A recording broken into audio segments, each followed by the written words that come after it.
Alors bonjour à tous et bienvenue. Alors, je m'appelle Alexandra William, je suis la vice-présidente de l'URPS Kiné et je suis membre de la commission en téléexpertise en dermatologie.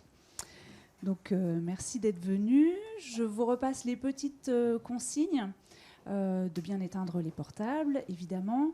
Et je vous rappelle que cet après-midi est filmé. Donc je vous ai déjà très silencieux, c'est parfait. On continue comme ça. Voilà. Le micro.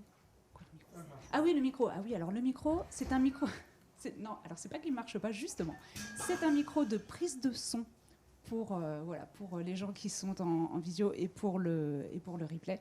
Donc, quand on fera circuler le micro pour que vous puissiez poser vos questions, voilà, vous parlez juste normalement, mais c'est normal, il n'y a pas d'écho parce que c'est pas un amplificateur. C'est juste pour la visio.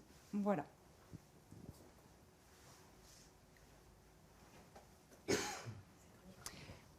Alors, je vais passer la parole à Alexandra Solaire, qui est également membre de la commission téléexpertise en dermatologie.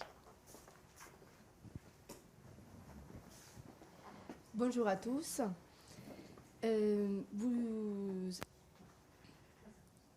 Vous informez quelle est la raison pour laquelle les kinés il est acteur principal dans le détecteur de cancer de la peau. Si simple, je ne pense pas que je vous apprends pas, c'est nous qui touchons la peau. Actuellement, on voit les patientes plus nues. Actuellement, toujours, on regarde dans l'ensemble de son corps tous les signes et les patientes, il est confiante avec nous. Grâce à notre rôle et à notre expertise, et on va pouvoir aider les patientes par rapport à faciliter et optimiser son parcours dans cette détection. On va pouvoir l'accompagner, on va pouvoir utiliser un logiciel ou des choses qu'on va en parler prochainement pour justement favoriser la rapidité, la continuité de cette possible inquiétude. C'est un problème de santé publique. Nous, on est là aussi pour pouvoir intervenir. Et comme ça, on pourra soulager et optimiser les parcours et aider les dermatologues, les médecins traitants pour plus facilement détecter le cancer de la peau.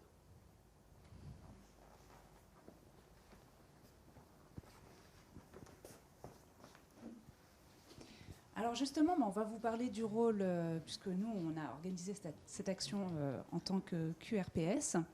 Et à ce titre, je vais remercier Clélie, notre chargée de mission, qui est donc impliquée dans tous les projets, ainsi que Vincent Moreau, qui est donc notre président du RPS. Bonjour et bienvenue à tous. Alors, l'URPS a plusieurs missions et cette action justement de téléexpertise en dermatologie, elle répond à plusieurs missions. Donc d'abord, dans l'action, une action dans le domaine de la prévention, puisque nous sommes sur la détection précoce des cancers de la peau, ainsi qu'une action d'éducation thérapeutique pour apprendre à nos patients à s'examiner. Elle répond aussi à la mission de développement des nouveaux modes d'exercice, puisque la téléexpertise est un acte qui va être conventionné, permis par l'avenant 7, applicable au 22 février 2024. On répond également à la mission d'utilisation des systèmes de communication partagés, puisque la téléexpertise nécessite un outil numérique qui permet donc la circulation de l'information de manière sécurisée, du requérant vers le requis, donc du kinésithérapeute vers le médecin. Je vais passer la parole au troisième membre de la commission dermatologie, Yasmina Kravzik. Merci. Alors du coup, concrètement, comment ça va se passer dans nos cabinets ? Au cours de votre séance, un de vos patients se déshabille et vous voyez une lésion qui vous semble un petit peu suspecte grâce à l'information et peut-être plus tard la formation que vous ferez en dermatologie. Et avec l'accord du patient, vous pouvez prendre en photo cette lésion, l'envoyer via un outil de téléexpertise que vous aurez choisi ou celui qu'utilise votre CPTS si vous êtes membre d'une CPTS, et envoyer cette photo à un médecin requis qui pourra, dans un deuxième temps, étudier la photo et vous renvoyer son avis d'expert. Donc cet acte pourra être facturé, hein, il va être dans notre nomenclature à partir du 22 février. Il faudra faire un dossier patient. Et cet acte sera facturé 10 € dans la limite de 2 actes par an, par patient et par kinésithérapeute. Voilà. Et donc avec le retour du médecin expert, vous pourrez envoyer éventuellement votre patient vers un dermatologue. Voilà. Sans que le patient passe par le médecin traitant? Alors, ça va dépendre du parcours de soins de votre CPTS, mais ça peut être, le médecin requis peut être un médecin traitant, si.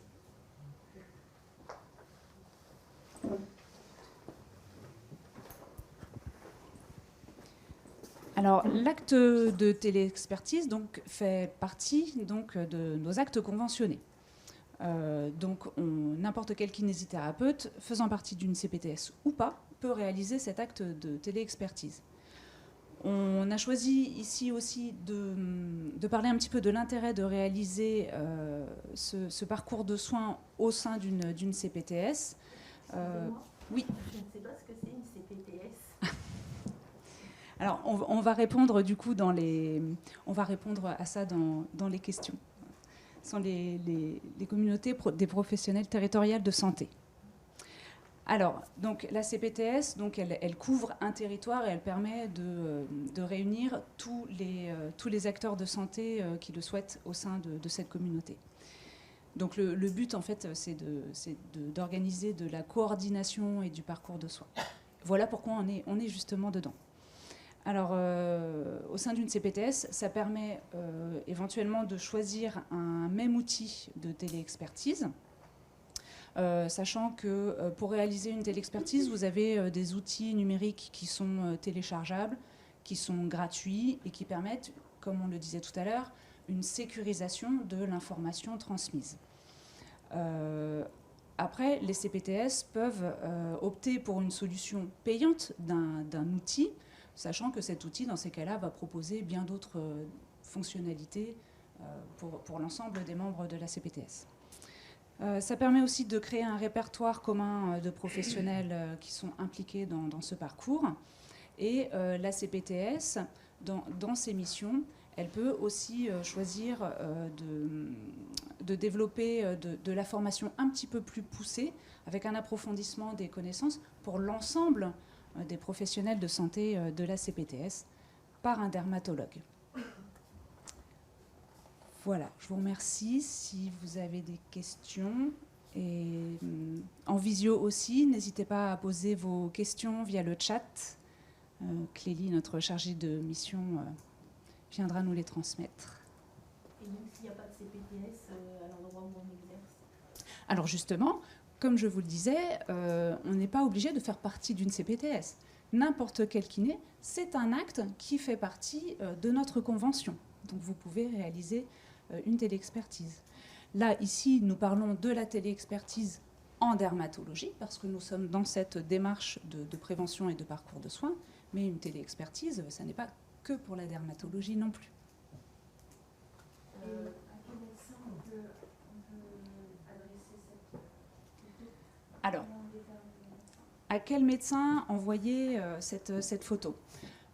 Vous pouvez... Alors, déjà, il faut savoir que la téléexpertise se fait avec l'accord du patient. Vous demandez l'accord du patient, puisque, comme vous le disait Yasmina, vous constatez quelque chose, dites, vous avez vu...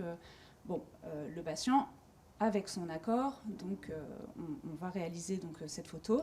Soit on l'envoie à son médecin traitant, soit justement dans le cadre des CPTS, il y a un parcours de soins identifié avec des dermatologues qui sont prêts à répondre directement à ces téléexpertises.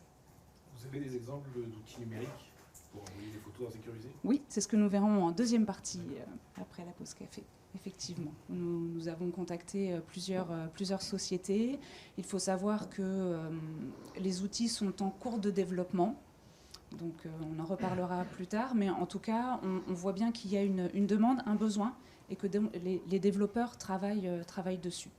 Donc comme on n'est pas là, nous, par contre, pour imposer les outils, puisque on vous présentera les différents outils, nous en tout cas avec les développeurs que nous avons contactés, vous dire un petit peu où ils en sont. Et après, c'est un choix personnel. Alors, en visio, nous avons une question. Il y a une question. Combien d'actes par an et quel tarif?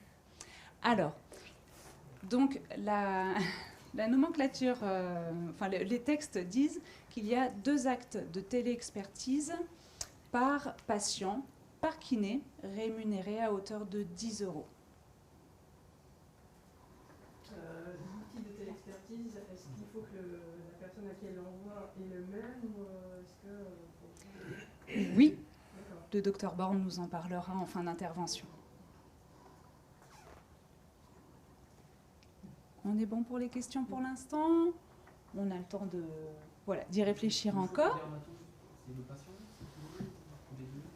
Alors le choix du dermatologue, si le patient est déjà suivi par un dermatologue, le choix du patient, bien sûr, le patient a le choix de son praticien, c'est un droit de base. Après, s'il n'est pas suivi, bien souvent justement, si on développe ce parcours, c'est parce que malheureusement, on n'a pas suffisamment de dermatologues ou que les gens ne sont pas suivis. Donc là, dans ces cas-là, soit on va... dans le cadre d'un parcours de soins, se rapprocher d'un dermatologue qui est déjà identifié, prêt à répondre. Il faut passer par le médecin traitant, c'est le parcours de soins. Mais de base, le docteur Born vous le redira, on passe par le médecin traitant. Si le patient n'a pas de dermatologue attitré, le patient passe par le médecin traitant. On passe par le médecin traitant du patient. Je vais donc vous présenter le docteur Born. Donc, je m'appelle Estelle Born, je suis dermatologue, j'ai plusieurs casquettes, mais je vais vous faire grâce de mon CV. J'ai déjà proposé des formations de sensibilisation à 2 CPTS, une sur le Valenciennois, une sur la côte, du côté de Dunkerque, à un groupe plutôt multiprofession. Donc c'est la première fois que je fais avec du 100% kiné. Donc je vais essayer de m'adapter un petit peu à vos demandes, à vos attentes. N'hésitez pas à me poser des questions ou s'il y a des choses qui vous semblent un peu bizarres ou un peu compliquées, pas hésiter à me reformuler à ce qu'on réadapte la présentation. Donc je suis venue vous parler parce que je m'occupe aussi du projet d'équipe de soins spécialisée en dermato. Donc tout le monde le sait, dans les Hauts-de-France, on est l'une des zones les plus sinistrées de France en termes de nombre de dermatologues par patient. Ça ne va pas aller en s'améliorant, désolée, hein. Je préfère être honnête avec vous. Donc l'idée, c'est d'optimiser les ressources et de pouvoir créer un réseau de soins entre paramédicaux, médecins traitants ou médecins orientés tumeurs cutanées dans un premier temps, puis après éventuellement le dermato, parce qu'on ne pourra pas recevoir toutes les photos de tous les professionnels de santé de la région pour y répondre. Donc il y aura forcément des filtres à faire. On est en train de mettre ça en place déjà. Il faut trouver des dermatos volontaires, ce qui n'est pas forcément évident, monter le réseau avec les médecins généralistes, les former et aussi former les autres professions de santé pour pouvoir rentrer dans ce réseau et envoyer des photos quand il y a besoin et pas en même temps passer à côté de lésions qui nécessiteraient une prise en charge et qu'on laisserait passer. Donc aujourd'hui, je ne vais pas faire de vous des dermatologues, qu'on soit bien clair, c'est une sensibilisation. C'est vous apporter des éléments sémiologiques et des éléments d'histoire médicale pour que vous puissiez avoir un petit peu des orientations sur ces bénins, ces malins. Donc vous avez le droit de ne pas tout savoir en sortant. La première partie, ça va être surtout de la sémiologie, vous montrer des lésions, vous donner un peu de vocabulaire, qu'on parle le même langage, parce que ça c'est important en médecine qu'on parle tous le même langage. Une deuxième partie sera sur la réalisation et la qualité des photos, parce que sur une photo floue, on ne pourra jamais vous donner d'avis. Donc faire une photo de bonne qualité, c'est important, et vous mettre à votre cabinet dans de bonnes conditions pour faire une photo, c'est important aussi. On verra ça tout à l'heure. Et la troisième partie, il y aura une partie un petit peu plus de contexte épidémiologique, et après un petit quiz. Voilà, donc on va être occupé pendant 1 heure. Donc la première chose, on va reparler des bases. Qu'est-ce qu'un cancer? Donc le cancer, c'est une maladie qui est provoquée par des transformations cellulaires. Chez nous, c'est essentiellement les UV qui sont les causes des transformations cellulaires. Ces cellules vont devenir anormales et vont se mettre à proliférer de façon excessive. Pourquoi? Parce qu'il n'y a plus de contrôle du cycle cellulaire. Donc il y a cette prolifération excessive qui vont créer une masse qu'on appelle la tumeur maligne et qui vont envahir les tissus autour de la tumeur. qui vont dépasser ensuite la tumeur et peuvent envoyer des cellules qui vont migrer soit de façon sanguine, soit de façon lymphatique pour donner des métastases. Donc c'est une définition de l'INCa qui est globale pour tout type de cancer. Donc le dépistage des cancers cutanés, c'est un petit peu une mauvaise tournure puisque au sens strict, ce n'est pas un dépistage dans le sens où il n'y a pas forcément des lésions précancéreuses pour tous les cancers. C'est plutôt parler de diagnostic précoce pour pouvoir prendre en charge une tumeur le plus tôt possible et éviter qu'elle devienne métastatique ou que la prise en charge soit complexe pour le patient avec un risque fonctionnel ou esthétique. Dans les recommandations INCa, il n'y a pas que le dermatologue qui est inclus dans le diagnostic précoce, c'est vraiment tous les professionnels de santé qui peuvent être impliqués. L'idée, c'est d'arriver à travailler en réseau pour travailler efficacement. Donc, quand on regarde les recommandations INCa, c'est aussi bien les dermatologues, les médecins généralistes, les paramédicaux, les patients eux-mêmes et leur entourage, d'où l'intérêt de les éduquer et s'il y a des accompagnants, de les former également. Donc, sur les situations à risque, parce que tout le monde n'est pas à risque de faire un cancer de la peau, et sur les signes d'appel qui doivent faire évoquer un cancer. Le dépistage par les paramédicaux, ce n'est pas nouveau, les recommandations INCa, elles sont quand même assez anciennes, mais c'est d'autant plus criant que le nombre de dermatologues baisse, va encore baisser dans les 10 années à venir dans la région, et qu'un retard au diagnostic, ça peut entraîner une perte de chance pour les patients. Donc d'où l'intérêt d'avoir une sensibilisation de tous les soignants qui peuvent graviter autour des patients pour faire un diagnostic précoce et adresser de façon efficace à un médecin. La peau, elle est visible dans plein de contextes, dans les soins, dans les toilettes, dans les examens des mobilités articulaires. Et quand il y a des gens qui ont du mal à regarder notamment leurs pieds et leur dos, c'est bien que quelqu'un d'autre jette un coup d'œil. Et lors de cet examen, on peut être amené à découvrir des lésions. Alors la peau, c'est quand même bien d'avoir un petit rappel sur comment fonctionne et comment s'organise la peau. Donc je vous ai fait une petite coupe ici. Donc vous avez 3 couches classiquement. Il y a l'épiderme qui est la couche la plus superficielle, le derme qui est la couche moyenne et l'hypoderme qui est la couche la plus profonde. Donc dans l'épiderme, on va retrouver ce qu'on appelle les kératinocytes qui sont les petites cellules qui vont s'organiser en couches pour protéger la peau des agressions extérieures. La jonction dermo-épidermique qui va se trouver entre le derme et l'épiderme, c'est là où on a toutes les cellules qui vont se multiplier. Les cellules basales vont se multiplier pour donner les kératinocytes, les mélanocytes. Et on y trouvera aussi des cellules dendritiques qui participent à la veille immunologique au niveau de la peau. Dans le derme, on va avoir tout ce qui va faire la solidité et en même temps l'élasticité de la peau. Avec des fibroblastes et de la substance intercellulaire, on peut avoir des collagènes, des fibres élastiques. Tout va se trouver ici. Et dans l'hypoderme, ce sont essentiellement les lobules graisseux.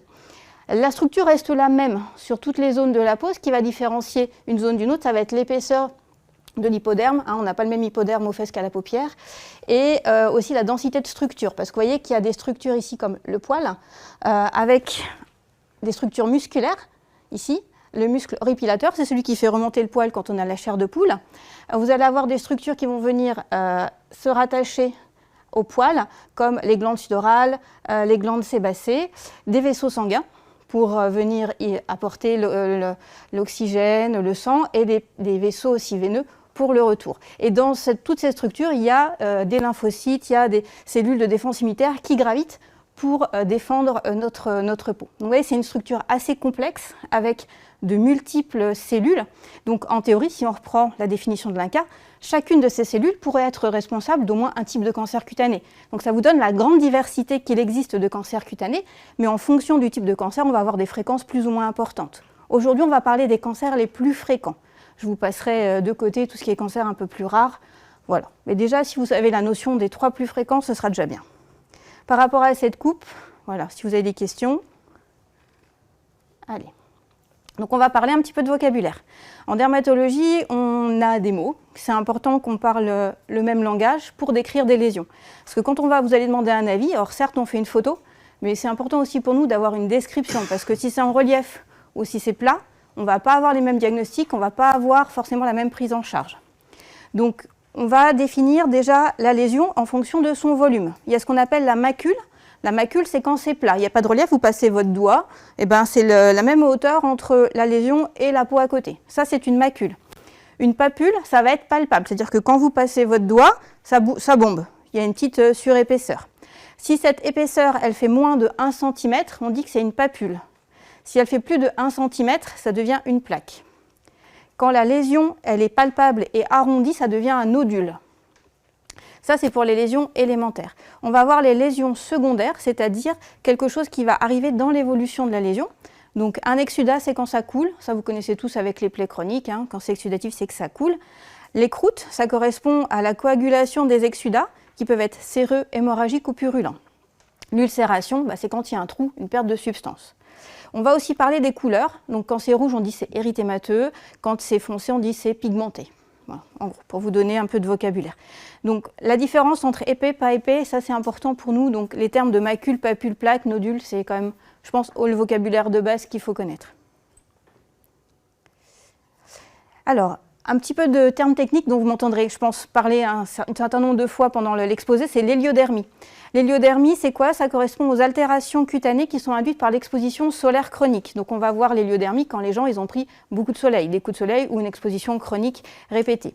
On va la différencier du vieillissement physiologique, c'est-à-dire que l'héliodermie, c'est un type de vieillissement, c'est le vieillissement solaire par opposition au vieillissement génétique. Et ils peuvent s'associer, on peut avoir les deux en même temps. Il y a plusieurs caractéristiques cliniques qui vont être retrouvées sur les zones d'héliodermie. Donc il peut y avoir des zones d'épaissie un petit peu jaunâtres, des rides qui sont assez creusées. Alors, je suis désolée, il y a une partie qui n'est pas passée. On peut avoir aussi ce qu'on appelle les kératoses actiniques, qui sont des lésions précancéreuses. Et après, on a tout ce qui est cancer de la peau qui rentre aussi dans ce contexte d'héliodermie. On va parler aussi de poikilodermie. C'est une autre description sémiologique qui va associer de l'atrophie. L'atrophie, c'est une diminution de l'épaisseur de la peau. Une dyschromie, ce sont des anomalies de la couleur. Et des télangiectasies. Les télangiectasies sont des petits vaisseaux dilatés qui serpentent sur la peau.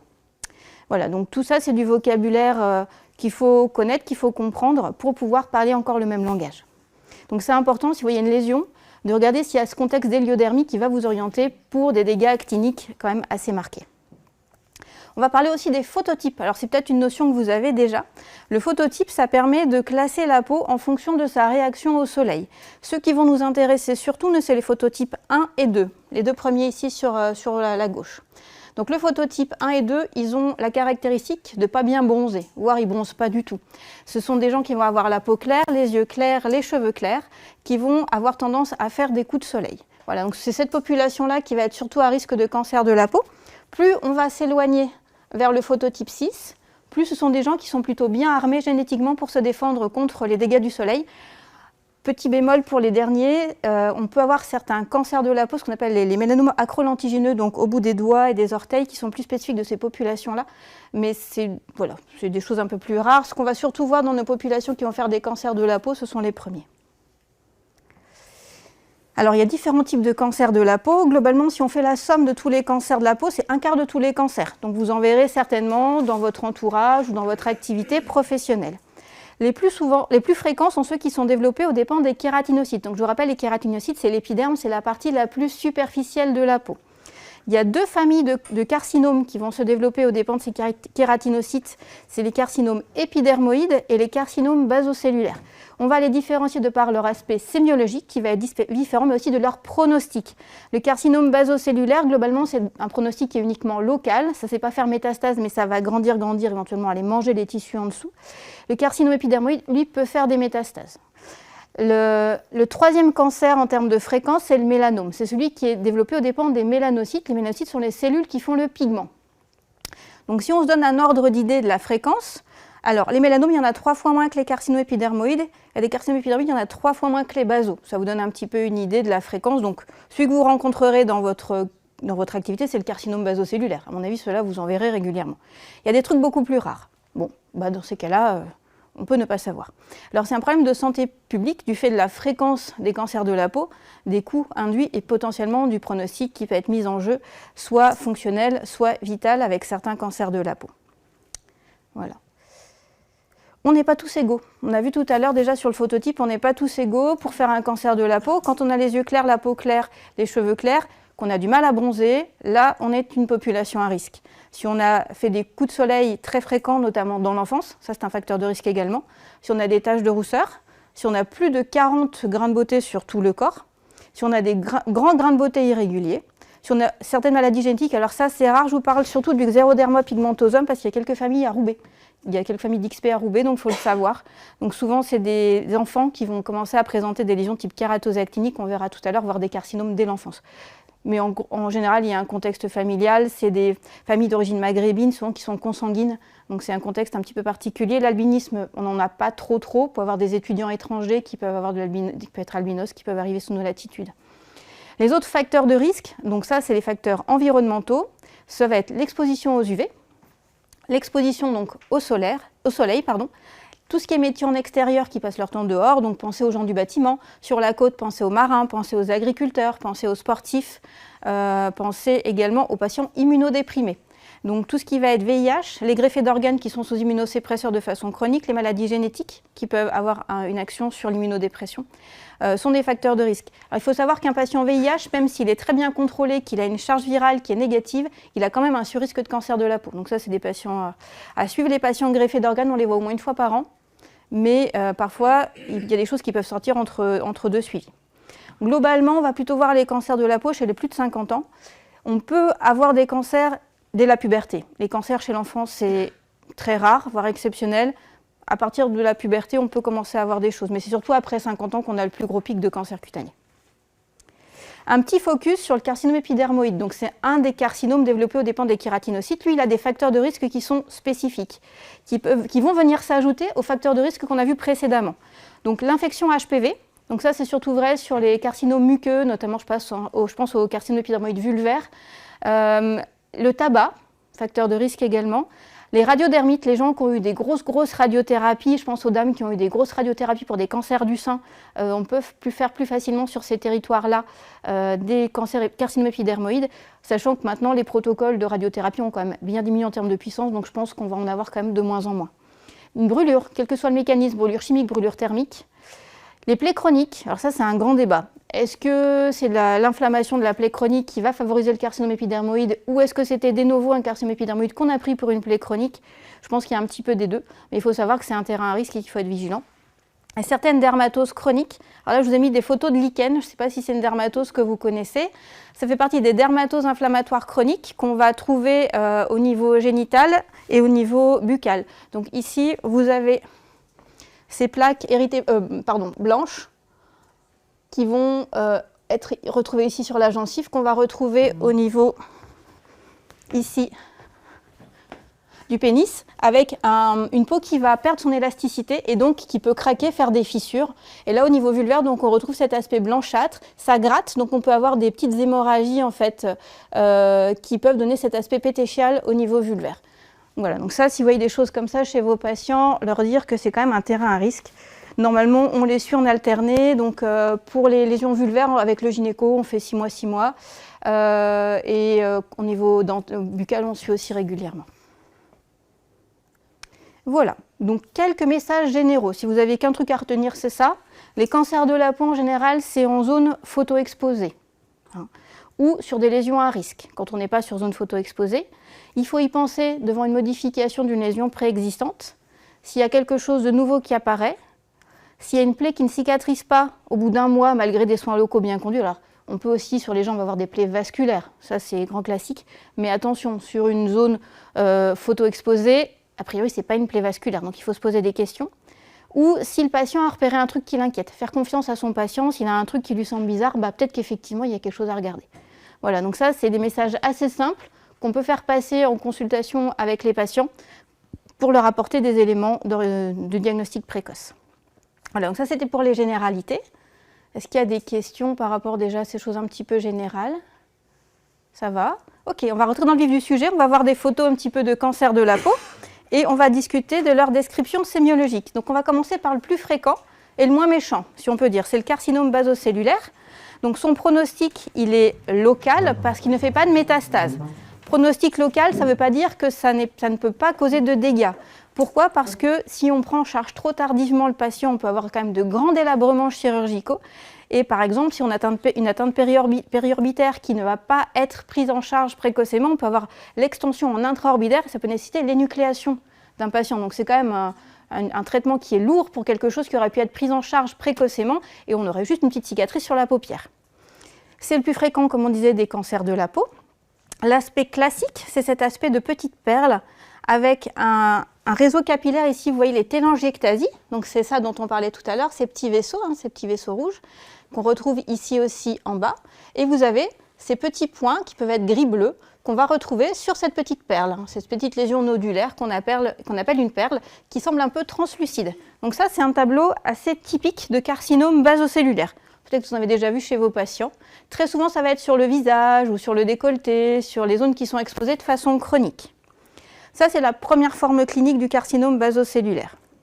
On peut avoir aussi une forme qui est encore avec des petites perles, mais les petites perles, on va les trouver ici en périphérie. Donc on a une plaque qui est rouge-rosé, avec des petites perles ici, dont une est ulcérée ici à la partie haute.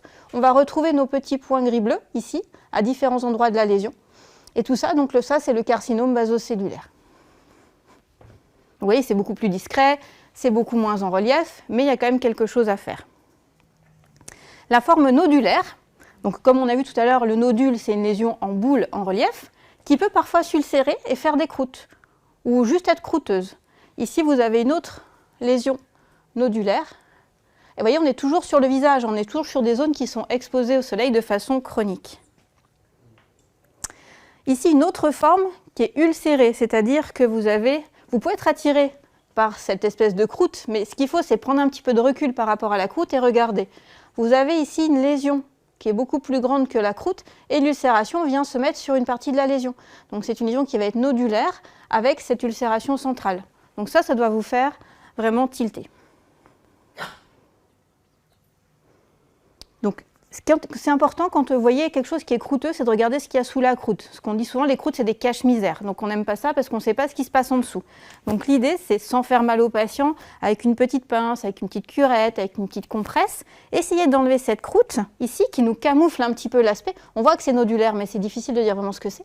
Et on va retrouver cet aspect télangiectasique qui va nous orienter plus vers un carcinome basocellulaire. Donc quand vous faites des photos, message, je fais une photo sur la croûte. Si c'est possible, hein, sans faire mal aux patients, mais on verra quand même, on aura plus d'éléments sémiologiques pour voir ce qui se passe en dessous. Et puis on peut en avoir deux pour le prix d'un. Ici, vous avez le dos d'un patient, avec en haut un carcinome basocellulaire plutôt nodulaire et ulcéré, et ici un carcinome basocellulaire superficiel. Donc vous repérez cette nappe un peu rosée, qui est souvent un peu irrégulière. Ça, c'est pas normal, hein. Un truc rosé dans un dos, il faut vous poser des questions. Ou ailleurs, d'ailleurs, il faut vous poser des questions, ça n'a rien à faire là. Donc ça, c'est un petit carcinome basocellulaire superficiel.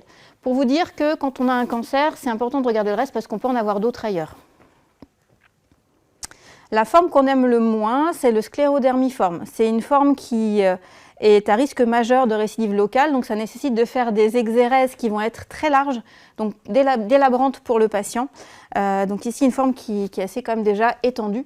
Donc quand on doit faire une chirurgie avec une grosse marge, ça va faire quand même un beau trou, hein. Voilà, donc... Là, on a fait le tour des formes cliniques les plus classiques du carcinome basocellulaire. On retient la petite perle avec des télangiectasies, les petits points gris-bleu. On peut avoir des zones nodulaires, on peut avoir des formes ulcérées et des formes très moches comme celui-ci. Voilà. Donc ça, c'est pour le basocellulaire. Ensuite, on va voir le deuxième carcinome, c'est le carcinome épidermoïde. Dans les anciennes nomenclatures, vous pouvez retrouver le terme spinocellulaire. En fait, c'est la même chose, sauf que le terme spinocellulaire a été sorti de la nomenclature, remplacé par le terme épidermoïde. Donc lui, on a vu tout à l'heure, il va se développer plus facilement sur des lésions précancéreuses. Il peut prendre des aspects très variés. Donc ici, on est sur un crâne. Vous voyez ça, c'est un petit carcinome épidermoïde qui est en train de commencer. Vous voyez qu'il y a quand même des lésions un peu croûteuses ici, là, une zone ulcérée là. On est sur un crâne, sur une peau qui a des traces, des zones blanches ici. La peau est un peu atrophique. On a des zones un peu épaissies jaunâtres. Là, on est sur un terrain d'héliodermie. D'accord ? Donc ce qui se passe autour de la lésion, ça a de l'importance, il faut regarder également. Et là, on a la lésion en fait croûteuse sur le bout du nez, hein, qui est un carcinome épidermoïde. Donc le nez, c'est une zone qui est exposée aussi de façon chronique. Vous voyez, sur les photos, ce n'est pas des genoux, hein, c'est des gens déjà d'un certain âge. Donc c'est vraiment cette population-là qui va être la population à risque. La forme donc, tumorale, donc ces formes nodulaires, qui vont facilement être hyperkératosiques, croûteuses, qui peuvent saigner également au moindre contact, donc faire un exsudat un petit peu sérosanglant, croûteux. Et qui vont se localiser ici sur le front. Hein. Vous avez ici la petite lésion précancéreuse au-dessus. Vous avez un petit quelque chose là aussi. Donc, il y a un terrain. Ce n'est pas isolé. Hein. Là, vous avez une petite lésion préauriculaire. En aspect, on dit de tomate farcie. Donc, il faut vous imaginer la tomate là et le creux avec la farce au milieu. Ça, c'est une des descriptions aussi sémiologiques du carcinome épidermoïde plutôt de ce qu'on appelle des kératoacantomes, qui sont des tumeurs de bon pronostic, qui peuvent même être auto-involutives. Voilà, donc il y a différents types de carcinome épidermoïde. Une localisation un peu particulière, c'est la lèvre. La lèvre, donc vous avez cette ulcération ici qui est fixe, qui est croûteuse, avec à côté cette zone blanchâtre. Hein. Ce n'est pas surexposé, s'il y a vraiment une zone blanchâtre ici, qui est en fait une lésion précancéreuse, et probablement qu'elle s'étend encore là, et sur cette zone précancéreuse, il y a un cancer qui est apparu. Vous avez ici cet autre aspect de zone précancéreuse ici, qu'on peut voir sur les muqueuses. Ça, on va surtout le retrouver chez les fumeurs ou les ex-fumeurs, en général quand ils ont bien fumé. La lèvre, c'est une zone qui nous pose problème parce que c'est très lymphophile, donc il y a des risques métastatiques. Voilà, donc l'idée, c'est si possible de le diagnostiquer à ce stade-là, où on peut encore traiter la lésion précancéreuse en n'ayant pas forcément de gros délabrements à faire chez le patient. Mais déjà, quand on est à ce niveau-là, c'est de la grosse chirurgie. Hein. Donc c'est quand même une rançon derrière qui va être lourde pour le patient. Voilà, donc ça c'est pour les formes cliniques du carcinome épidermoïde. Donc la forme nodulaire, la forme croûteuse, on a vu la tomate farcie et puis l'atteinte au niveau de la lèvre. Voilà, c'est un petit parallèle déjà. On a parlé tout à l'heure des lésions précancéreuses, donc je vais vous remontrer ce que sont des kératoses actiniques. Ça, vous en verrez plein. Si vous avez des patients de plus de 50 ans, vous en verrez pas tous les jours, mais presque. Ça, c'est un précurseur du carcinome épidermoïde. Alors, chaque kératose actinique a un risque très faible de se transformer en carcinome épidermoïde, mais plus on en a, c'est comme au loto, hein, plus on joue, plus on a de risque de gagner. Donc là, c'est pareil. Plus il y a de kératose actinique, plus il y a de risque de transformation. Donc, pour avoir des lésions qui sont très fines, comme ici, très discrètement kératosiques, certaines peuvent être un petit peu pigmentées, comme on voit là, et elles sont regroupées les unes à côté des autres sur une zone qui a pris beaucoup de soleil, ce qu'on appelle un champ de cancérisation. Quand vous avez plusieurs kératoses actiniques au même endroit, ça s'appelle un champ de cancérisation. Pour en avoir une plus grande ici, plus épaisse, assez kératosique, assez croûteuse. Et là, c'est un crâne d'un monsieur qui a perdu ses cheveux et qui n'a pas mis de chapeau. Et donc, vous voyez, il y a toute une série de kératoses actiniques qui peuvent être pigmentées, qui peuvent être croûteuses et qui sont réparties sur toute la zone dégarnie du cuir chevelu. Donc je pense que si vous n'en avez jamais vu, vous en verrez maintenant. Vous savez à quoi ça ressemble, vous saurez les repérer. L'idée, c'est de nous les envoyer à ce stade-là, qu'on puisse déjà traiter au stade précancéreux pour éviter la transformation, qu'on puisse éduquer le patient parce que très souvent, il n'a pas du tout d'éducation au risque solaire, qu'on puisse mettre les choses en place. Sachant que quand un patient arrive déjà avec des kératoses actiniques comme ça, c'est déjà des gens qu'on va suivre pendant plusieurs années. Ils vont faire des récidives, ils vont en refaire sur le même territoire ou sur d'autres territoires. Donc on rentre déjà dans un suivi au long cours. Pour les kératoses actiniques, c'est bon? Par rapport aux kératoses séboréiques, c'est rien à voir. Voilà, c'est pour ça. Les kératoses séboriques, c'est une lésion bénigne, d'accord, qui ne va pas du tout avoir cette présentation-là, qui va avoir un aspect un peu posé sur la peau, souvent pigmenté. Elles sont souvent multiples aussi, mais ça, il n'y a pas de... Sauf si les patients sont gênés, il n'y a pas de traitement à prévoir pour une kératose séboréique. Voilà. Est-ce que c'est ça qu'on appelle en langage courant les taches brunes en fait, de la personne vieillissante Alors les taches brunes, ça peut être plein de choses. Ça peut être des lentigos, ça peut être des kératoses séboréiques, ça peut être effectivement des kératoses actiniques pigmentées, ça peut être plein de choses en fait. Donc voilà, on peut avoir des taches brunes pour plein de choses quand on est vieux. Voilà. On va passer au mélanome, donc le troisième plus fréquent des cancers, donc c'est le troisième sur le podium. Pour le diagnostic, il y a deux techniques qui sont les plus répandues, c'est la règle ABCDE et c'est la technique du vilain petit canard. Globalement, la grande majorité des mélanomes vont apparaître là où il n'y avait rien avant. C'est assez rare qu'un mélanome apparaisse sur un névus préexistant. Ça peut arriver, mais c'est peu fréquent. La plupart du temps, les gens vont voir apparaître une lésion pigmentée sur une zone où il n'y avait rien avant. Donc ça peut être trompeur, on peut en avoir même jusqu'entre les orteils. Donc c'est important, quand on fait un examen de dépistage, on regarde partout, même entre les orteils et dans le pli des fesses. Donc il faut vraiment regarder toutes les zones parce que là, si c'est une personne un peu âgée, qui a de l'arthrose, qui n'arrive pas à voir ses pieds, il peut passer à côté. Hein. Donc sachant qu'un mélanome, plus on lui laisse le temps de grandir, plus il risque de métastaser. Donc c'est important de le prendre en charge précocement. Alors attention, quand on a un cancer de la peau, on peut en avoir d'autres, c'est ce qu'on disait tout à l'heure. Ça, c'est une patiente qui était référée pour un carcinome basocellulaire, notre petite lésion rosée avec les télangiectasies, les petits points gris-bleus. Et puis quand on l'examine, on tombe sur un mélanome, qui était sur une autre localisation. Donc c'est vraiment important quand on voit une lésion d'aller chercher les autres. On va commencer par la technique du vilain petit canard. Là, c'est assez intuitif. Vous voyez le dos de ce patient, il y a un truc qui vous attire l'œil.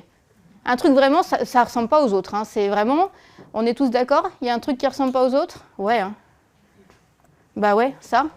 Ça n'a pas la même couleur, c'est plus grand que les autres, c'est plus foncé. Ça ne ressemble vraiment pas à ce qu'on voit sur le reste du tégument. Donc ça, c'est un signe qui est très très intéressant de se dire, c'est pas pareil. Enfin, ça, à l'examen clinique, plein de fois, hein, on a des vilains petits canards comme ça. Ce qu'on va faire, c'est qu'on va mettre le dermoscope dessus, on a une petite loupe pour mieux voir la lésion. Alors soit c'est bénin, mais c'est quand même un outil qui est très intéressant.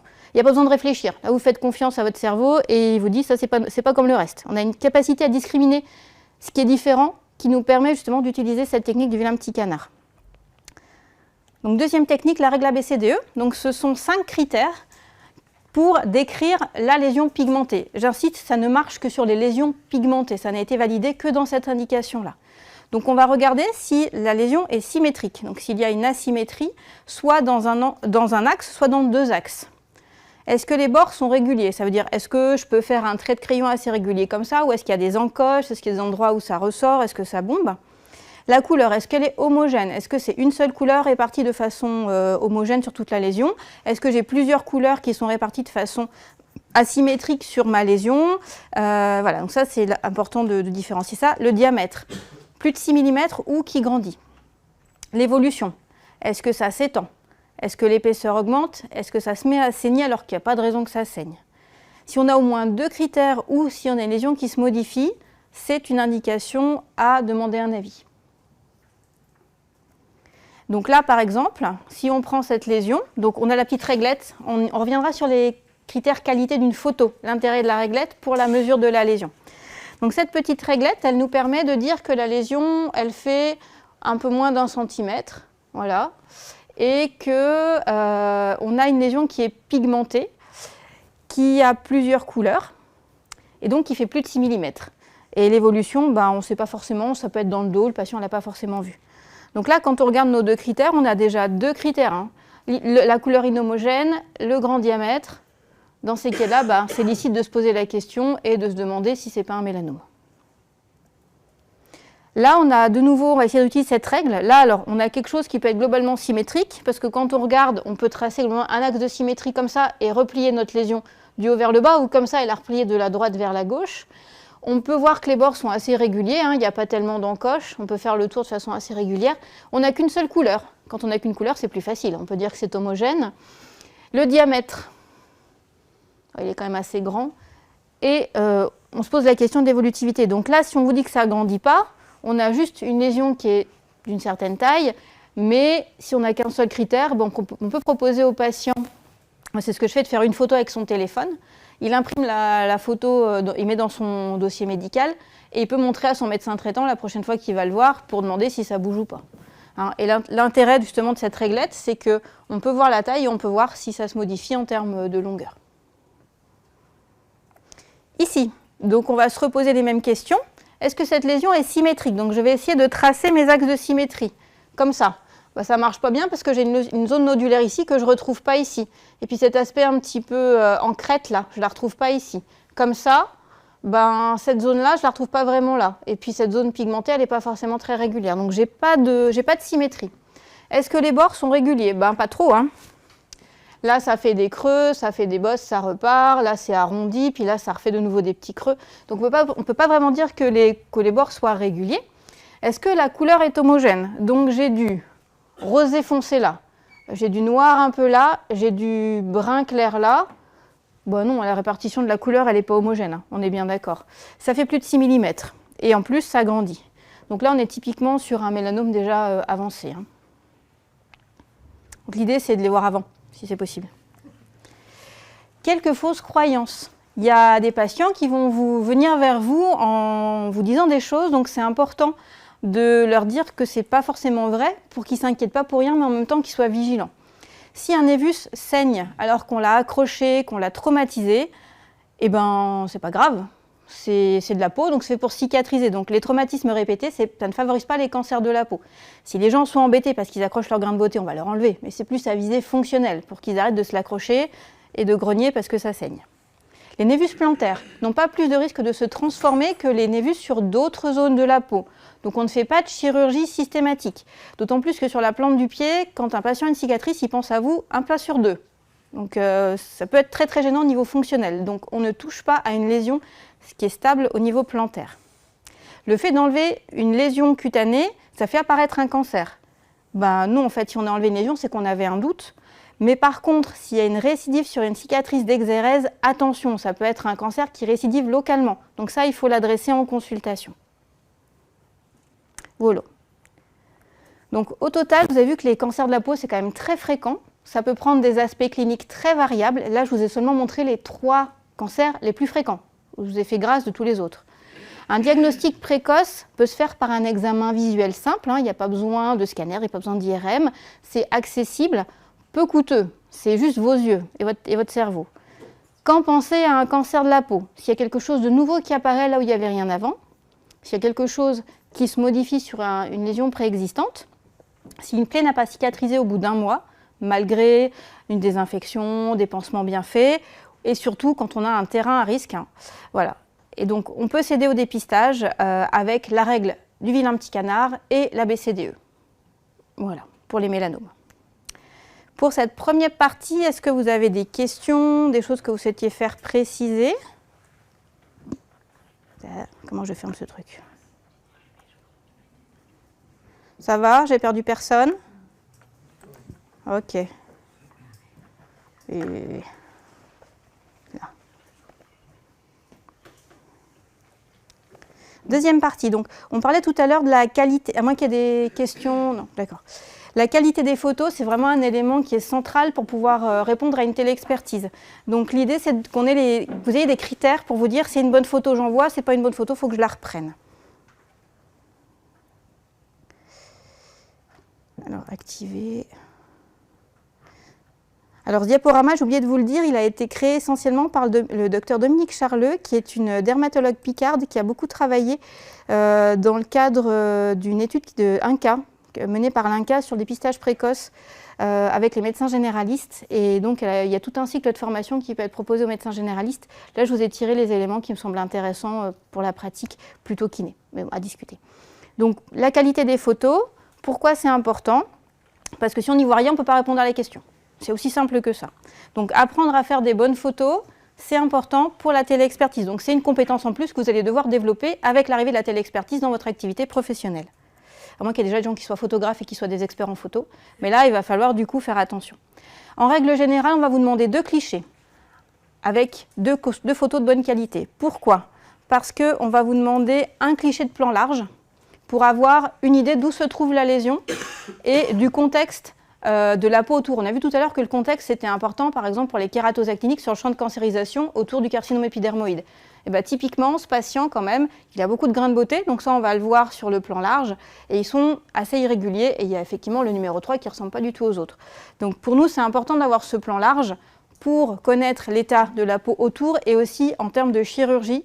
Moi, c'est important de savoir si c'est une zone où je peux tirer de la peau, il y a de la laxité, je vais pouvoir fermer en direct, ou si ça va être une chirurgie plus complexe, parce que je ne vais pas prévoir le même temps, je ne vais pas forcément prévoir non plus le même intervenant. Voilà, donc l'idée, c'est que quand on est sur une zone comme ça large, on ait un examen qui puisse être comparatif, assez large, qu'on puisse aussi identifier les lésions. Parce que, ok, il y a un truc, mais c'est quoi le truc que vous voulez qu'on regarde? Parce que moi, j'ai besoin de savoir ce que je dois regarder. On les numérote, c'est l'idéal quand il y en a plusieurs, comme ça on sait de quoi on parle. Et du coup, ça nous permet de vous répondre. Alors la 2, je pense que c'est ça, la 3, je pense, voilà. Et de vous répondre vraiment de façon détaillée. Une vue serrée. La vue serrée va nous permettre d'avoir une meilleure vision de la lésion. Vous pouvez la zoomer, si vous voulez, sur votre téléphone. La plupart du temps, les photos, elles se font avec le téléphone maintenant. Pour connaître la dimension de la lésion, vous pouvez vous aider des petites réglettes. Alors ça, c'est les réglettes que laissent les labos de pansement. Mais une réglette que vous avez sur votre bureau, ça marche aussi, il n'y a pas de souci, tant qu'on a la taille qui peut être visible. L'idée, c'est qu'il faut centrer la lésion d'intérêt. Donc, je vous montrerai un petit truc sur vos téléphones, je vous ferai travailler un petit peu après, pour que cette lésion soit bien au centre de la photo. L'identification, donc le numéro de la lésion et la taille. Alors, je vais vous montrer un petit peu des exemples de photos qui sont interprétable. Donc ici, on a un cliché large. Donc on voit que c'est sur une face externe de bras. Alors pour moi, c'est important parce que si je dois faire l'exérèse de ça, je sais que j'ai assez de laxité pour refermer directement. Donc c'est une chirurgie assez simple, l'exérèse avec marge, on referme et puis c'est réglé. Ça, c'est pour la vue globale. On voit que c'est une personne d'un certain âge aussi. Et a priori, il n'y a rien d'autre qui m'attire l'œil sur cette photo locale. Ici, donc, on a la photo vue de près. Donc on va avoir la lésion centrée. Là, vous avez fait le diagnostic maintenant? Ouais. Ouais. Basocellulaire, on est d'accord? Ouais, hein. La petite lésion perlée, rosée, avec les petits points gris-bleu et les télangiectasies. Donc on a la taille, et vous voyez, elle est vraiment bien centrée. On va la trouver au milieu de la photo. Et la réglette, c'est important. Même si là, j'ai une idée de la taille et que je peux me dire que ça passe en fusiforme direct, c'est quand même bien d'avoir la taille quand même. Voilà. Là, c'est au niveau de la prise de photo globale, c'est plutôt bien. Hein. Je vois où je suis. Sur la photo de près, c'est bien, mais je ne sais pas trop la taille, en fait. Il manque la réglette. Donc ça, c'est quand même un élément important pour que je puisse m'orienter sur la prise en charge. On est là sur une jambe, donc il y a un peu moins de laxité. Donc c'est quand même important que j'ai la taille pour savoir ce que j'en fais. Ici, donc, vous avez une vue de dos. Alors c'est bien, parce que vous voyez, toutes les deux parties du dos ont été prises, gauche et droite. Donc ça, c'est intéressant. On voit qu'il y a plusieurs lésions. Alors là, ce qui est dommage, c'est que... on ne me dit pas ce que je dois regarder, donc j'aurais aimé d'avoir soit une petite flèche, soit... Peut-être que c'est dans le descriptif, ça peut aussi être dans le descriptif. Si vous décrivez cette lésion, c'est important d'avoir le vocabulaire qu'on a vu au début. D'accord? Donc c'est pour ça qu'il faut qu'on parle le même langage. Je vois qu'il y a quand même pas mal de petites choses autour, mais qui ne m'inquiètent pas. Et quand on regarde, là, effectivement, la photo, elle est quand même bien centrée, et on a la réglette qui est dans le grand axe, pour qu'on puisse voir la longueur de la lésion. Donc là, c'est un baso superficiel. Voilà. Donc là, j'ai un exemple. Pareil, hein, c'est une photo qui est plutôt bien centrée. La photo générale, je vois où je suis. Je vois le terrain. Hein. C'est un monsieur qui a une grosse héliodermie, hein, toutes ces taches comme ça, c'est des taches de soleil cumulées. Et il y a ce truc-là, effectivement, qui a une drôle de tête. On est bien d'accord. Il n'a pas la même taille que les autres. Il est plus grand. Il est polychrome. Donc ça, effectivement, j'aurais tendance à vouloir le voir au moins en dermoscopie, voire l'enlever. Donc il manque juste la réglette. Mais sinon, la photo est très bien. Voilà. Alors, quand on fait une photo, il y a plusieurs questions à se poser. Donc, pour faire une photo de qualité, on va se les poser, on va essayer de répondre à tout ça. La première chose, c'est qu'est-ce que je veux montrer? Il faut que je vais centrer, du coup, sur ce que je veux montrer. Il faut que l'appareil soit en face de la lésion. C'est-à-dire que le plan de la lésion, s'il est comme ça, mon téléphone, il doit être comme ça. Il ne doit pas être comme ça, ni comme ça, ni comme ça, ni comme ça. C'est important. On doit être dans deux plans parallèles pour faire la photo de bonne qualité. Faire une photo de profil, ça peut être intéressant quand on a une photo qui a du relief et qu'on veut faire sortir le relief. Mais de base, on va faire notre photo dans le plan de la lésion. Il faut choisir un endroit bien éclairé. Alors, ce n'est pas toujours évident dans un cabinet d'avoir un bon éclairage. Donc ça, je vous conseille d'essayer, de tester avec une lampe, avec deux lampes, avec le plafonnier pour voir quel est l'endroit ou quelle est la façon d'avoir le meilleur éclairage possible.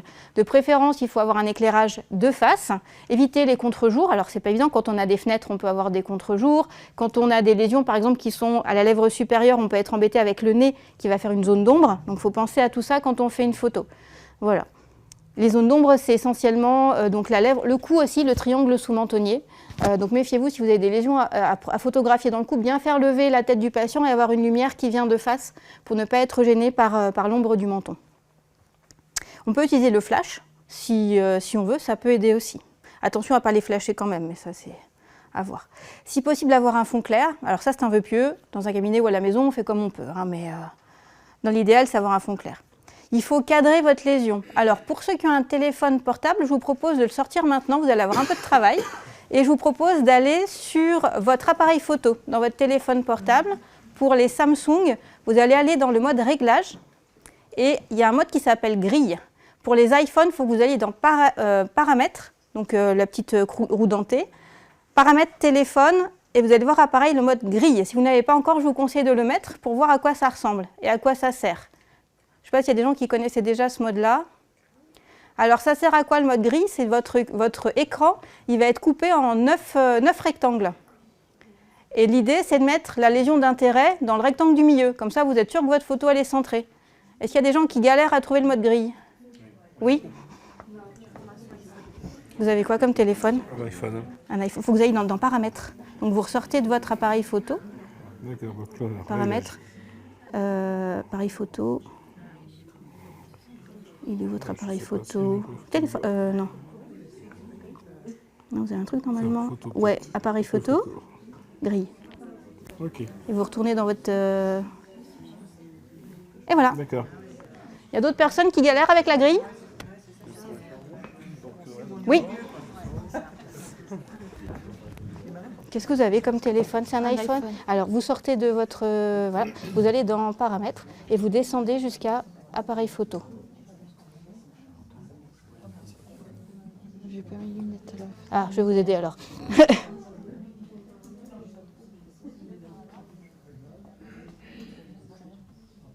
Alors... C'est par ordre alphabétique. Ah bon? Ouais, je Ah. crois. Bon, j'ai pas d'iPhone. Photo, non. Non, c'est pas ça. C'est dans appareil photo qu'il faut aller. Vous trouvez... Mais c'est qu'on retrouve appareil photo dans le menu déroulant en fait. Appareil photo. Ah ben voilà. Et vous allez dans grille. Ah, ok. Ok. Pardon. Oui, Est-ce qu'on peut avoir les slides après? vous aurez un replay. Ah, d'accord, ok. C'est bon? Tout le monde a trouvé? Formidable. Maintenant, vous savez faire une photo centrée. C'est possible qu'il y a des appareils qui n'ont pas notre grille? Normalement, non, mais après, je sais gérer que sur les iPhones et les Samsung. Les autres modèles, je sais pas. Le Samsung et du coup, Voilà. Ça, c'est quoi? j'ai pas. C'est un Fairphone. Ah. Voilà. C'est quoi un Voilà, Fairphone? ça, c'est ma bibliothèque. Est-ce qu'il y a un mode paramètres, Ouais, ouais, peut-être? il y a un mode paramètre. il est là. Et du coup, suivi d'objets, taille de l'image, ISO, exposition, balance des blancs. Et après, c'est la vidéo, ça. D'accord. Et dans les paramètres globaux du téléphone, il y a moyen d'aller dans les paramètres? Ouais. Tac, tac, tac. J'ai pas appareil photo là-dedans. C'est un... Non, celui-là, je le connais pas. Bah ouais. Je suis désolée, là, je Bah, peux après, pas. je suis pas Sinon, sûre qu'il le fasse, hein. il y a peut-être Il a un 4 ans, réglage. j'ai vu, Oh, bah non, le mien, il a plus que ça, il le fait. Donc, peut-être regarder sur Internet s'il y a Ouais, juste une après. notice pour votre modèle. Voilà. Donc, tout le monde sait cadrer une photo et faire une photo centrée. C'est parfait. Voilà. Alors, vérifiez bien avant d'envoyer votre photo si la photo est nette. Comment on repère si une photo est nette? C'est qu'il vous recherchez sur la photo le plan net. Si le plan net, c'est le carrelage de votre mur, c'est que la lésion n'est pas dans le plan net. Donc, il faut refaire la photo. D'accord? Vous pouvez vous aider avec votre téléphone en tapotant sur l'écran quand vous prenez la photo sur la zone d'intérêt. Ce qui va faire un autofocus sur la zone que vous souhaitez prendre comme étant nette. Donc ça, n'hésitez pas, ça marche très bien sur les iPhones comme sur les Samsung. Donc je centre ma lésion sur mon appareil photo, sur mon téléphone. Je tapote sur la zone centrale, l'autofocus va se faire. Et donc vous n'avez plus qu'à prendre la photo. Il faut qu'il y ait une luminosité suffisante parce que si c'est une espèce de camaillotte gris, on ne va pas pouvoir dire grand-chose de votre photo. Donc il faut vraiment que la lumière soit de bonne qualité pour qu'on puisse l'interpréter. Attention aux zones d'ombre, comme on disait tout à l'heure, sous le cou, la lèvre supérieure, derrière les oreilles aussi, ce sont des zones où on peut avoir des zones d'ombre et on ne pourra rien dire non plus s'il n'y a pas de luminosité suffisante. Ce n'est pas la peine d'envoyer 40 photos. 2, ça suffit, une bien centrée et une de plan large. Donc ne multipliez pas les photos, si elle n'est pas bonne, vous l'effacez, vous en prenez une autre. D'accord? Je vais vous faire travailler, vous me dites si les photos elles sont de bonne qualité. Alors, la première, qu'est-ce que vous en pensez? Est-ce que c'est une photo de bonne qualité? Elle est floue, hein, on est d'accord. Et la deuxième? Ouais, elle est bien. Donc, elle est bien exposée, elle est bien centrée. On a la réglette, on est bien au milieu. Donc, et puis, c'est net. OK. OK, on est d'accord. La deuxième, la suivante. La première, vous en pensez quoi?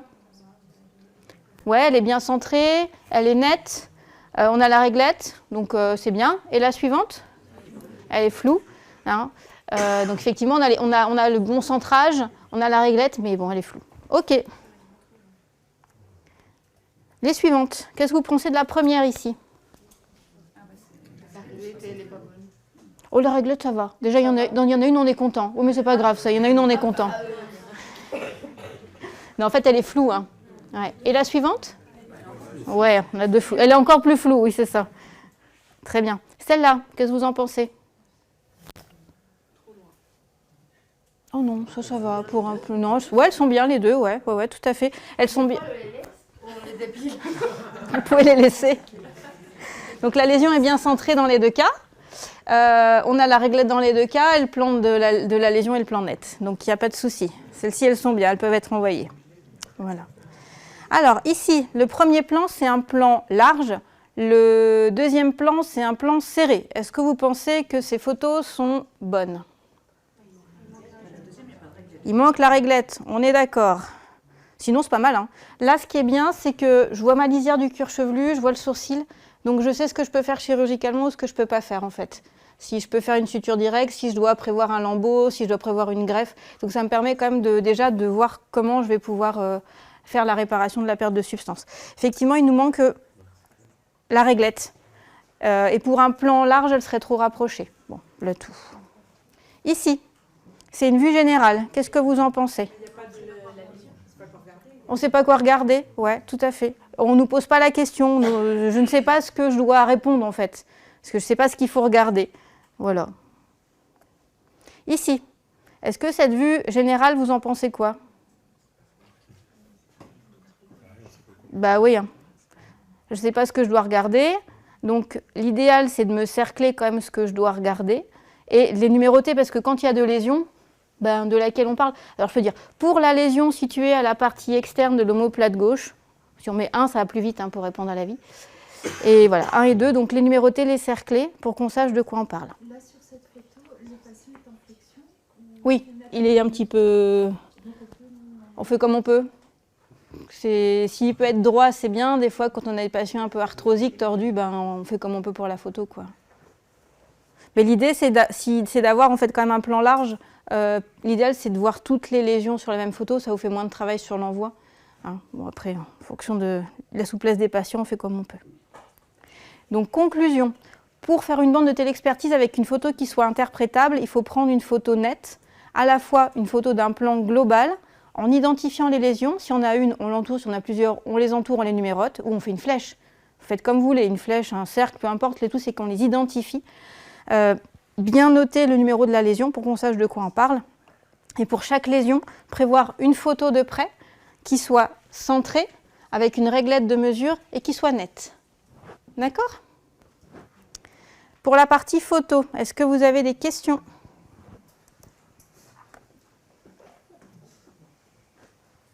Sur le chat, il y a des questions peut-être, Clélie? Non. D'accord. Si, juste là, on va parler de dos, mais si on a repéré quelque chose sur un dos et qu'on examine ailleurs, bon, si on a observé plusieurs lésions sur un dos, mais qu'on regarde ailleurs, est-ce qu'on peut envoyer un certain nombre de photos dos et puis, je ne sais pas, sur la cheville ou sur des mains? Quand ça commence à dépasser 3-4, c'est qu'il faut voir le patient, quoi. C'est que la télexpertise, elle a vraiment un intérêt pour une lésion isolée, un truc qui semble vraiment bizarre.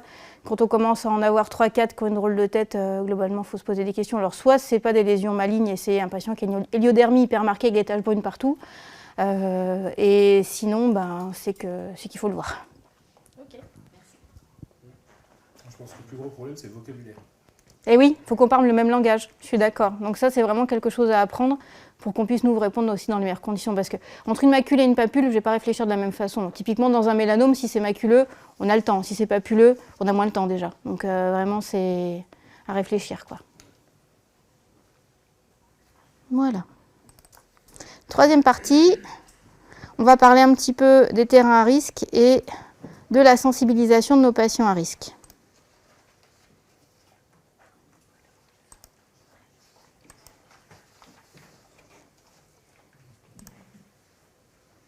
Voilà.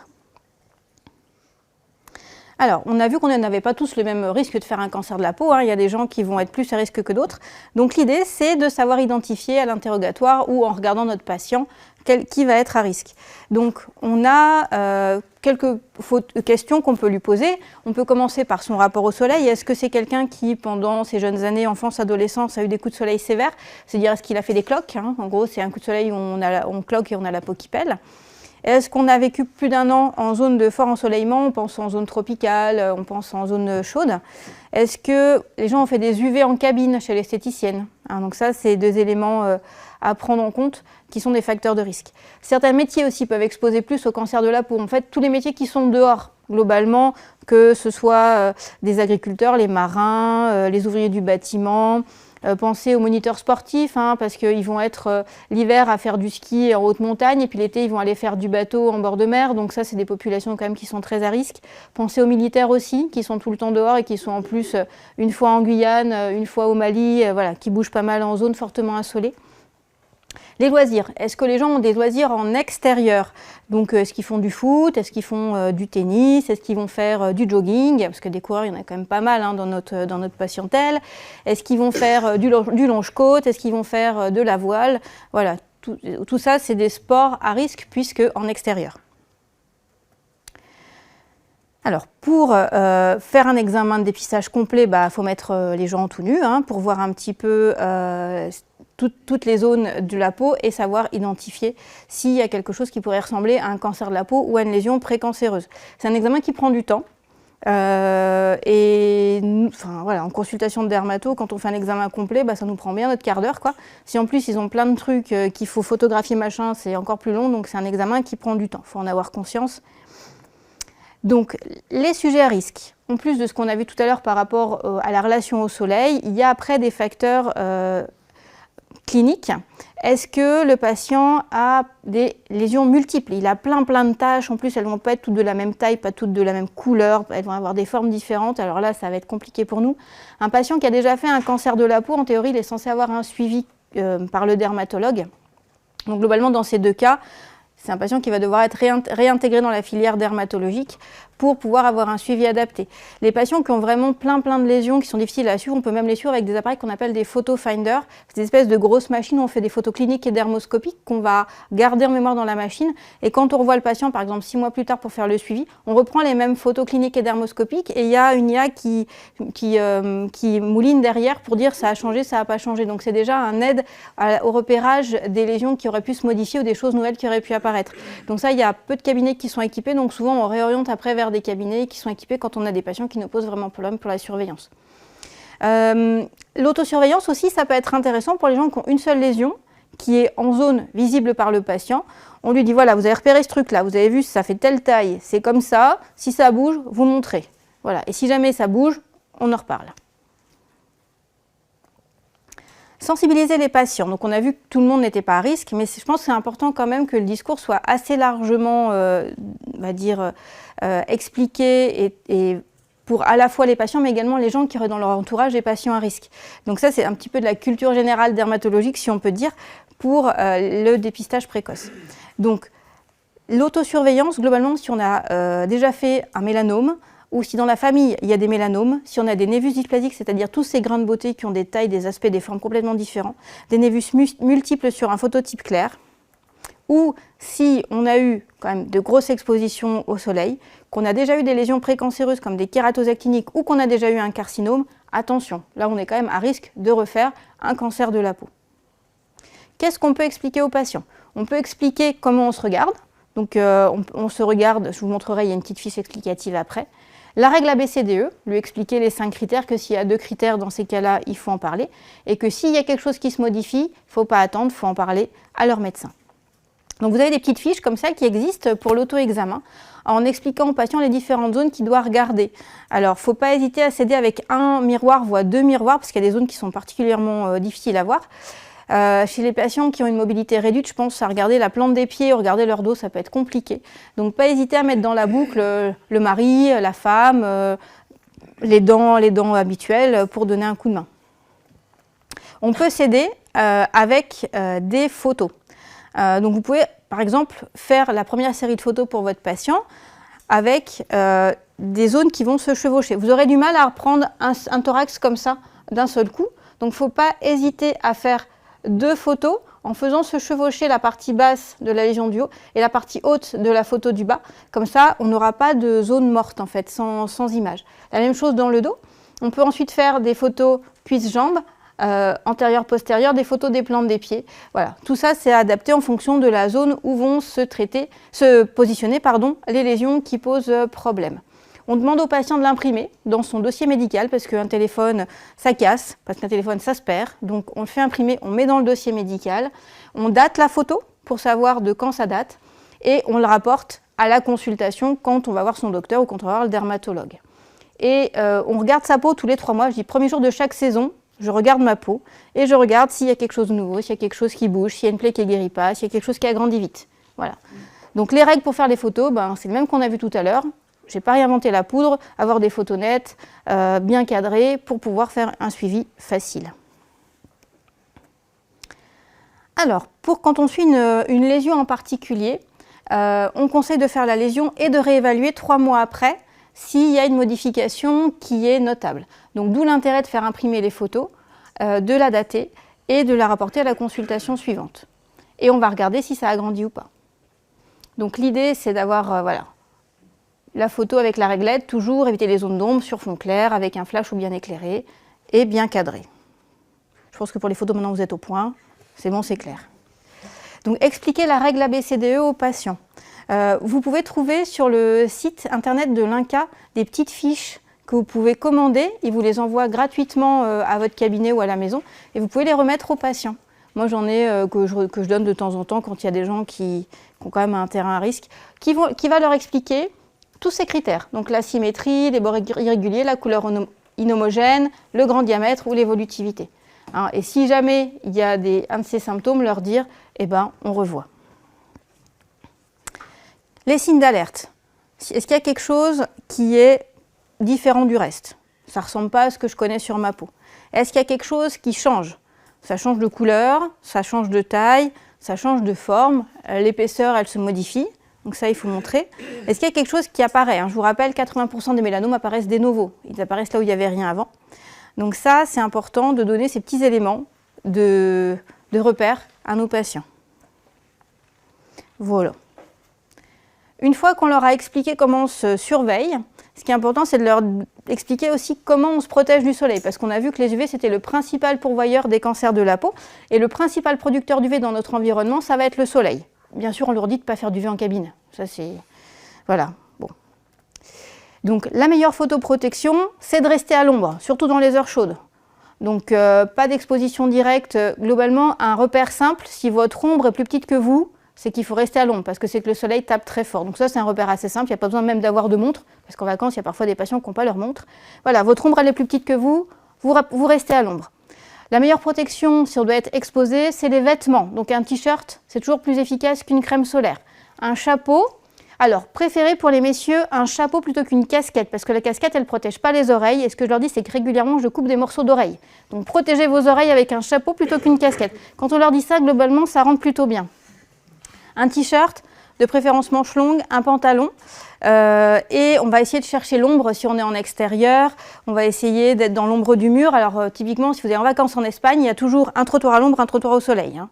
Donc cherchez le trottoir à l'ombre et ne pas s'exposer en lumière directe.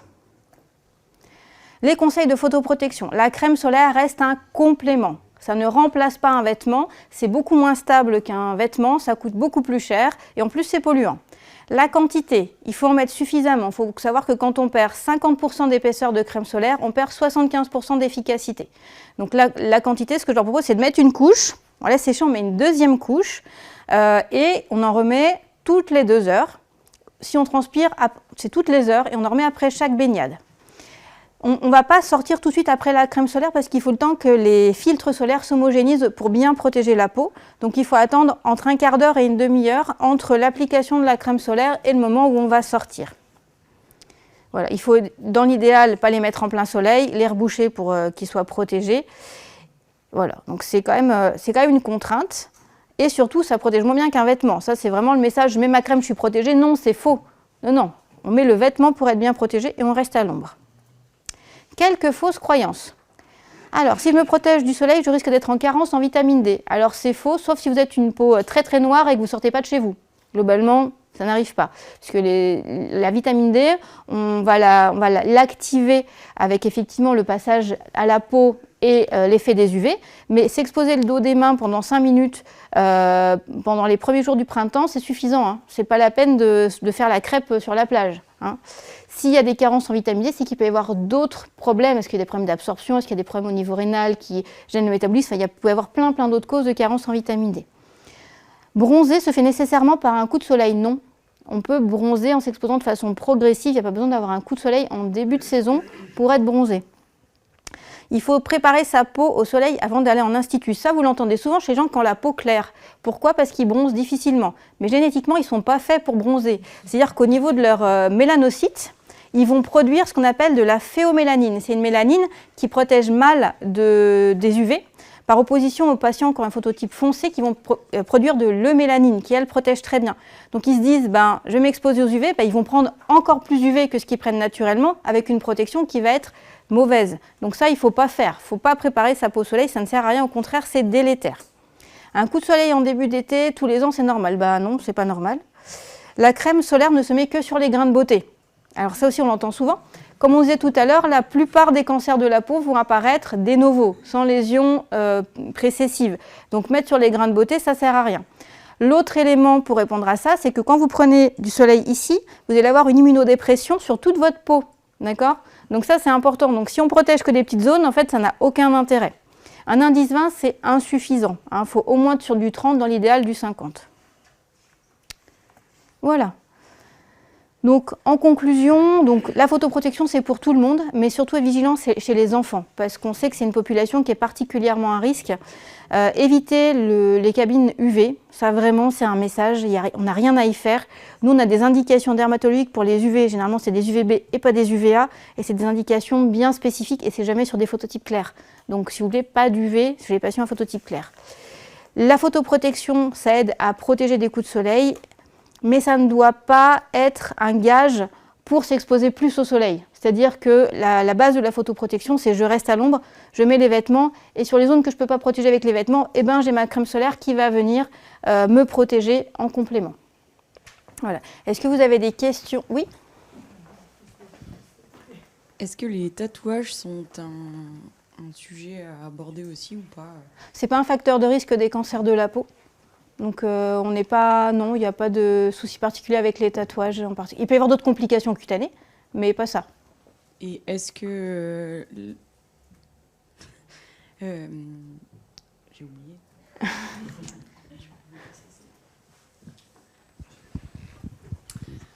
Et qu'est-ce que vous pensez des gélules dont on parle des fois dans le commerce, tout ça, pour à la bêta-carotène, à la vitamine et tout ça, pour éventuellement protéger la peau ou machin? Ça marche pas.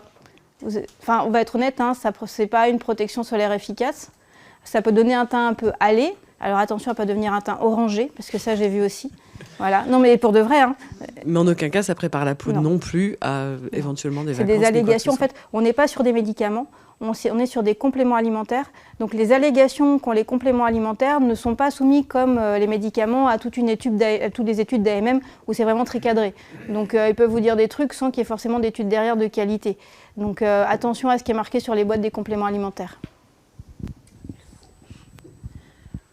Est-ce que les UV pour les mains, pour le vernis semi-permanent, etc., c'est un facteur de risque aussi? Alors, on a eu effectivement un signal d'alerte qui a été émis suite à l'augmentation des cas de mélanome périinguéaux, suite à l'utilisation des vernis où on fait sécher le vernis, vous savez, là, sous des lampes UV. Donc, il y a quand même une augmentation des cas. Donc, moi, je conseille aux patientes de ne pas en faire. Voilà. En plus, c'est bourré de perturbateurs endocriniens, de colorants, de machins allergisants. Donc, globalement, je pense que ce n'est pas la meilleure idée du siècle. Merci au Dr Born pour cette belle présentation.